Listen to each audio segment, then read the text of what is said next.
year was 1942. The isolationist policies practiced by the United States government came to a screeching halt when Pearl Harbor was attacked by Japanese forces on December 7th, 1941. The delusion that America was impervious came crashing to the floor.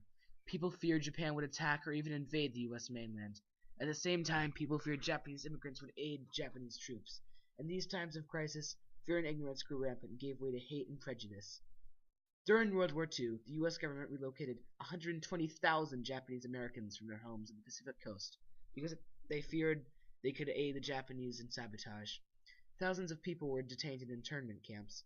Despite the fact that we were also at war with Germany and Italy, soon after the attack, politicians on the West Coast accused Japanese Americans of aiding Japan and called for Japanese people to be interned by the government. Many supporting these measures had actually supported laws to stop Japanese immigration long before Pearl Harbor. Near the turn of the century, labor unions and farming communes on the Pacific coast formed anti-immigrant groups to fight the influx of cheap Asian labor. On February 19, 1942, President Roosevelt approved Executive Order 9006, which gave the Army the right to create military areas from which any or all persons may be excluded, and with respect to which the right of any person to enter, remain in, or leave shall be subject to whatever restrictions. On March 2nd, 1942, a proclamation was issued that stated all persons of Japanese ancestry would eventually be evacuated from Area Number 1. On March 24th, a curfew was imposed on all Japanese citizens. Many left Area 1 of their own free will. Thus, the military did not allow Japanese citizens out of the area unless they were taken.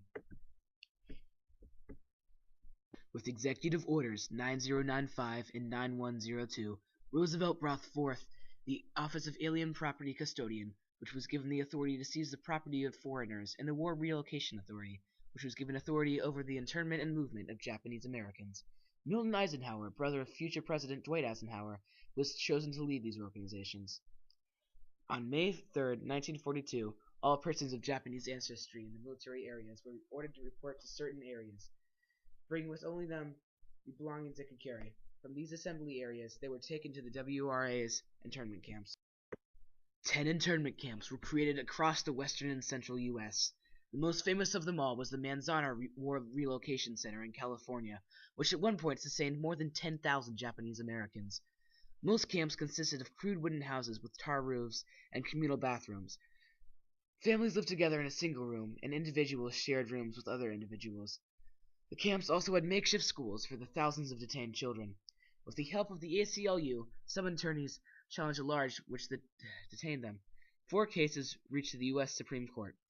Hirabayashi versus United States and Yasui versus United States both took place in 1943. The defending Japanese Americans who violated curfew, but the court found that the curfew was indeed constitutional. A third challenge was brought forth by Fred Korematsu, a citizen who disobeyed the relocation order. In a 1944 ruling, the court upheld the order, citing military officials who said the evacuation of Japanese Americans was imperative to national security. In the fourth case, Ex parte Endo, the court ordered the release of Mitsuye Endo, a Japanese American who was held in an internment camp, despite the fact he was granted leave. But the case was hardly considered a victory, because the decision turned out on technical issues, as opposed to constitutionality. Many former internees returned to find hardly anything remained of their former lives. Many were forced to sell their property and possessions at very cheap prices before being sent to the camp. Those who had not sold their property often found that it had been foreclosed in upon their absence. Many of their vehicles had been commandeered by the military to aid in the war effort. Decades later, our government consented to pay out reparations to the victims of this tragic event in U.S. history. Celebrities such as actor George Takei have spoken out about their experiences living in these horrible conditions.